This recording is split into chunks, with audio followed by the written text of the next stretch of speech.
Angin itu tidak berwujud, juga tidak berwarna, dan tidak berasa.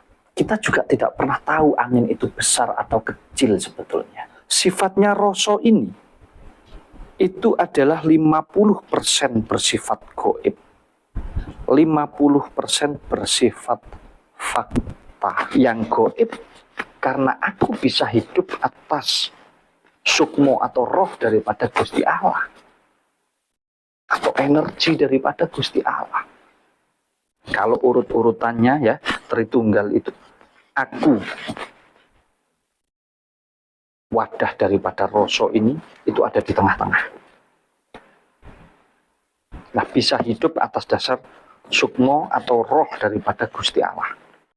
Kalau wujud daripada kehidupan nyawa ini ya darah kita ini. Kalau tidak ada darah kita yang mengalir di dalam jasmani kita, di dalam rogo kita ini ya tidak akan hidup kita.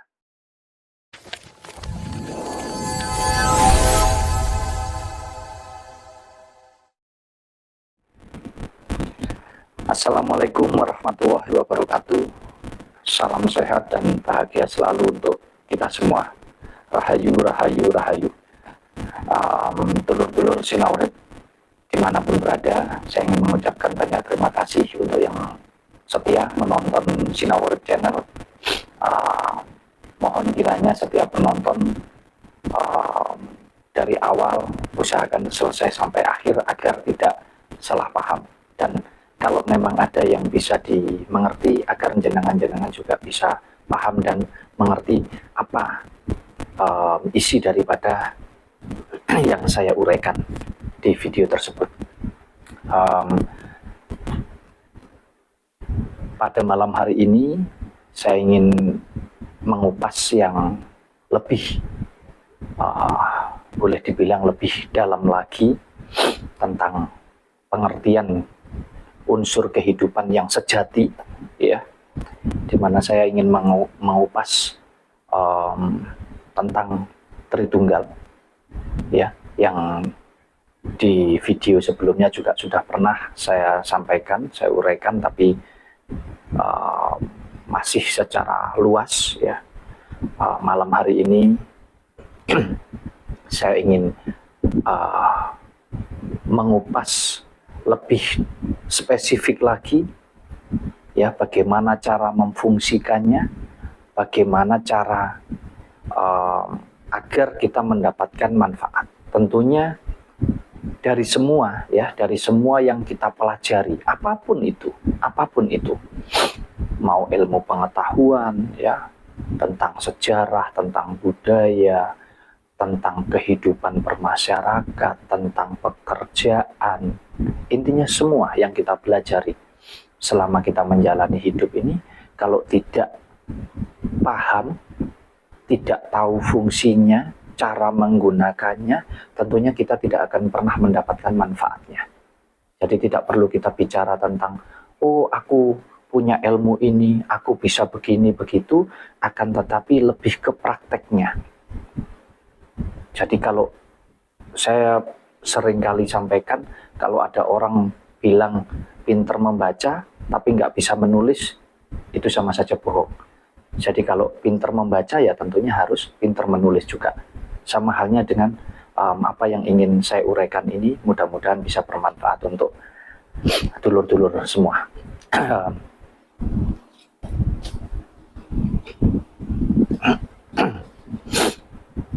Saya ingin menguraikan tentang siapa sejatinya aku ini, ya. Karena kita hidup ini tidak pernah meminta, ya. Kita tidak pernah tahu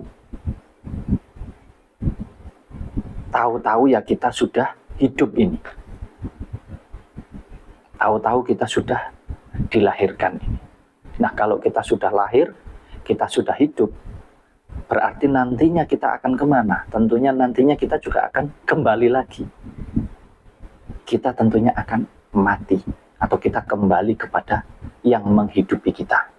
Nah, untuk itu, di dalam proses menjalani kehidupan ini, bagaimana kiranya kita ini bisa menjalani hidup kita ini dengan sebaik mungkin. Baik dalam arti tentunya ya. Baik dalam arti itu hidup kita bisa berjalan seimbang di rel yang semestinya, sehingga kita mampu menikmati hidup ini dengan penuh syukur, dengan penuh bahagia baik lahir maupun batin. Tentunya kesempurnaan hidup adalah warna-warni di dalam perjalanan hidup. Jadi tidak ada satu orang pun ya, umat manusia yang menjalani hidupnya ini hanya dengan yang baik-baik saja, hanya dengan yang manis-manis saja, atau ibarat gelombang itu datar saja, itu tidak ada. Ya, namanya saja gelombang. Ya, perjalanan juga demikian, berliku-liku.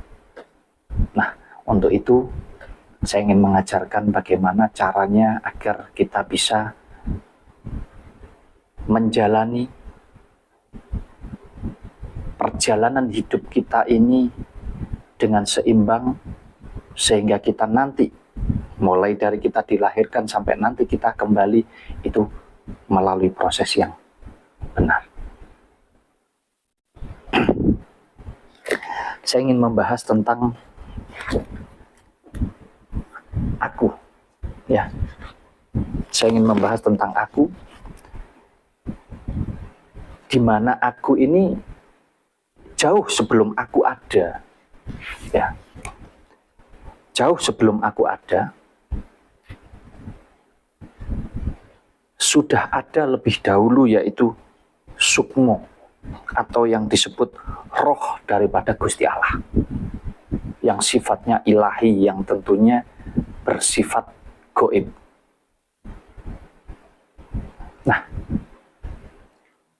akan tetapi roh ini atau sukmo ini tidak akan pernah bisa kita akui keberadaannya jikalau tidak ada aku sebagai tempatnya. Nah, kalau kita bicara di jagat raya ini, saya ambil contoh angin. Angin itu tidak berwujud, juga tidak berwarna, dan tidak berasa. Kita juga tidak pernah tahu angin itu besar atau kecil sebetulnya. Jikalau angin tersebut tidak menerpa sesuatu atau benda. Ambil contoh, jikalau angin tersebut menerpa diri kita, ya, silir-silir, oh berarti anginnya enak ini, kecil, sejuk, silir-silir hawanya. Tapi manakala angin tersebut menerpa pohon besar, bahkan sampai pohon besar itu tumbang, disitulah baru kita mengatakan bahwa, oh anginnya gede, oh anginnya besar. Atas dasar apa? Tentunya atas dasar fisik yang disentuh oleh angin tersebut. Nah, demikian pula dengan sukmo atau roh daripada Gusti Allah ini.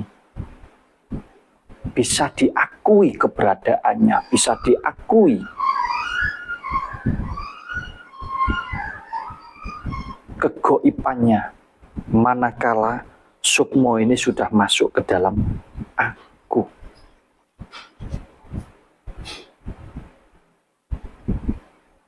Ya. Nah, setelah ada di dalamnya aku, ya, kita masuk ke dalam roso. Nah, sifatnya roso ini, ya, sifatnya roso ini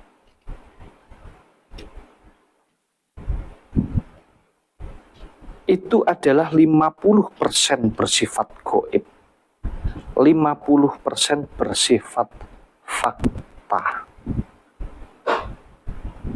Kenapa bisa demikian? Tentunya karena rasa ini ada di dalamnya aku, yang mana aku sendiri itu bersifat dua juga, karena unsurnya dua, bersifat fakta dan juga bersifat gaib. Atas dasar apa kok aku bisa bersifat dua, gaib dan juga fakta? Ya tentunya atas dasar penciptaan daripada aku yang gaib, karena aku bisa hidup atas sukmo atau roh daripada Gusti Allah, atau energi daripada Gusti Allah. Lah sedangkan aku yang bersifat fakta, ya tubuh jasmaniku ini atau ragaku ini tercipta dari unsur duniawi melalui proses manusiawi. Makanya kalau urut-urutannya ya Tritunggal itu, aku wadah daripada rasa ini itu ada di tengah-tengah. Nah, bisa hidup atas dasar sukmo atau roh daripada Gusti Allah. Nah, aku ini, rasa ini menghidupi nyawa, di mana nyawa sendiri ini adalah menghidupi rogo atau menghidupi jasmani kita ini. Kalau wujud daripada kehidupan nyawa ini ya darah kita ini. Kalau tidak ada darah kita yang mengalir di dalam jasmani kita, di dalam rogo kita ini ya tidak akan hidup kita. Nah, sedangkan nyawa sendiri atau rogo ya yang bersifat duniawi, itu pusat daripada perangkatnya ada di dalam otak. Jadi segala sesuatu yang ada di dalam otak kita sebagai manusia, ini merupakan pusat keduniawian. Sekali lagi, semua yang ada di dalam pola pikir atau otak kita, yang merupakan perangkat daripada rogo kita, itu bersifat duniawi. Nah, tentunya begini. Kalau kita kembalikan dari semua ya, baik aku atau rasa atau nyawa, ini bisa hidup semuanya tentunya karena sukmo atau roh daripada Gusti Allah. Nah, sekarang tugas kita adalah mampu menempatkan aku ini di tengah-tengah, sehingga kita mampu mengendalikan rasa kita yang ada di dalamnya aku untuk kita bawa, mau dibawa ke sukmo yang mana urusannya ini bersifat gaib, hubungannya hanya dengan roh Gusti Allah atau energi daripada Gusti Allah. Nah, manakala kita mampu menempatkan aku di tengah-tengah dan membawa rasa kita ini menghidupi nyawa atau rogo kita yang bersifat fakta, tentunya kita akan mampu menciptakan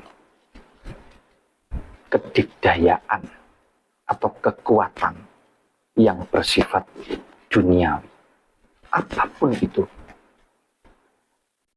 Jadi sekali lagi saya terangkan ya, aku ini sifatnya 50% goib dan 50%-nya fakta. Makanya selama kita terjebak di dalam aku, di dalam rasa ini,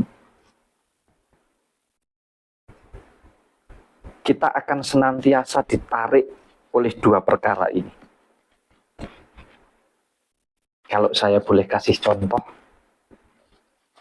kadang ketika aku atau rasa ini masuk ke dalam nyawa atau rogo kita, berpikir tentang duniawi, ketika kita dendam atau sakit hati dengan seseorang, ingin rasanya kita membalas secara fisik, karena ini hubungannya duniawi, pusatnya ada di dalam otak kita. Jadi otak kita ini berpikir, ketika kita punya musuh, lebih baik saya habisi aja kamu, kalau udah tak pukul saja kamu, atau saya hajar saja kamu. Ini di dalam otak kita, karena rasa kita ini yang ada di dalamnya aku ini kita bawa masuk ke sini, sehingga kita akan menggunakan otak kita.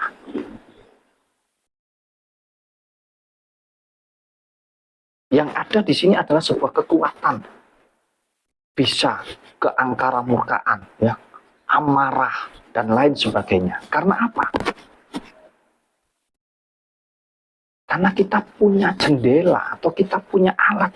Ini ada mata, ada hidung, ada telinga, ada mulut. Ini tempatnya hawa nafsu.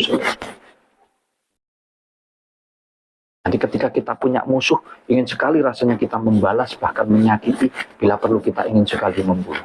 Karena rasa daripada aku ini kita bawa masuk ke sini. Akan tetapi, yang separuh persen, rasa di dalam aku kita ini pasti akan masuk ke sini. Kalau posisi kita di tengah-tengah, pasti akan masuk ke sini. Nah, kalau masuk ke sini berhubungan erat dengan unsur gaib daripada Gusti Allah, ya, yang bersifat murni, bersifat suci, yang ada di dalam batin atau hati kita, maka kita akan merasakan di dalam hati kita suara daripada Gusti Allah ini. Kalau yang di otaknya dendam, ingin membalas, ingin mencelakai, menyakiti, bahkan membunuh, maka di dalam hati kita saya pastikan, kok kasihan ya, walah, kok enggak tega ya, oh apalagi dia juga punya anak kecil, oh dia masih muda, oh mungkin dia menyakiti aku karena dia tidak sengaja, atau mungkin juga karena dia belum bisa berpikir dengan baik. Inilah ketika kita berada di tengah-tengah ini dan kita membawa ini ke sini, juga membawa rasa ini ke sini, maka akan ada tarik ulur antara otak kita atau pola pikir kita secara manusiawi dengan hati kita yang bersifat ilahi.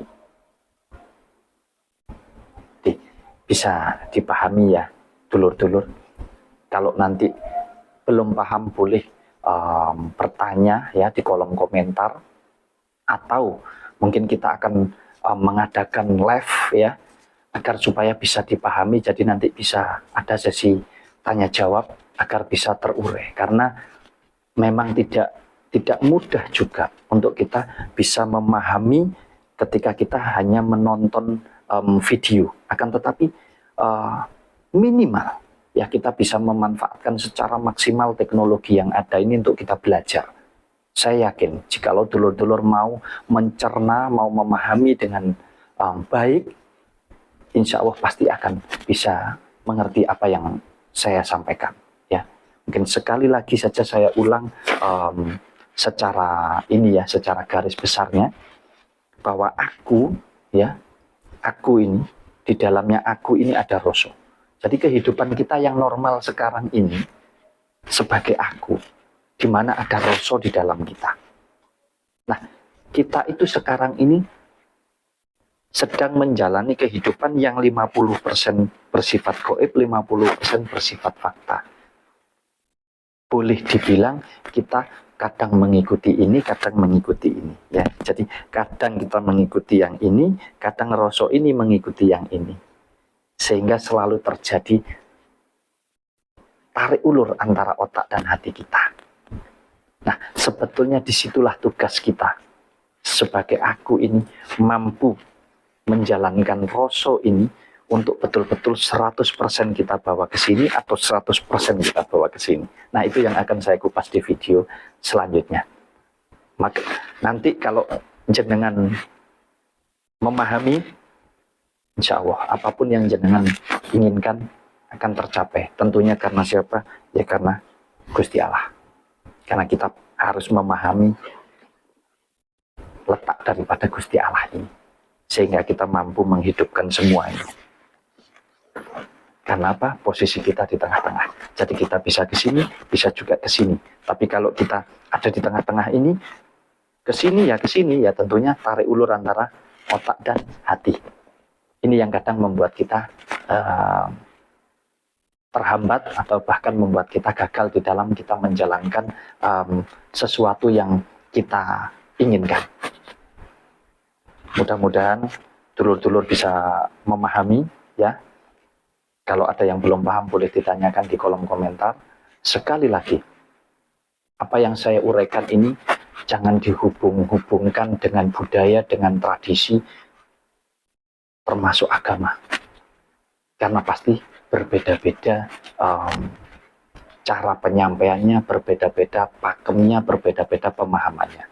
Apa yang saya uraikan ini, apa yang saya sampaikan ini tentunya berdasarkan pemahaman secara pribadi atas dasar pelajaran pribadi atau guru pribadi atau guru sejati di dalam kehidupan saya. Tentunya tidak ada bedanya saya dengan dulur-dulur semua. Makanya mari kita sama-sama belajar, bukan untuk mencari pembenaran, merasa paling hebat, paling benar sendiri, tapi marilah kita saling mengedukasi, saling mengingatkan untuk kita senantiasa belajar bersama-sama di dalam menjalani kehidupan. Saya tambahkan lagi, tujuan dan manfaat kita belajar mengenali diri pribadi kita, mengenali kehidupan yang bersifat duniawi dan juga bersifat ilahi, tentunya harus memberikan manfaat terhadap hidup kita. Ya, manfaat yang baik tentunya. Makanya jangan sampai kita salah di dalam kita memahami atau mengerti tentang pemahaman seperti ini. Terima kasih. Assalamualaikum warahmatullahi wabarakatuh.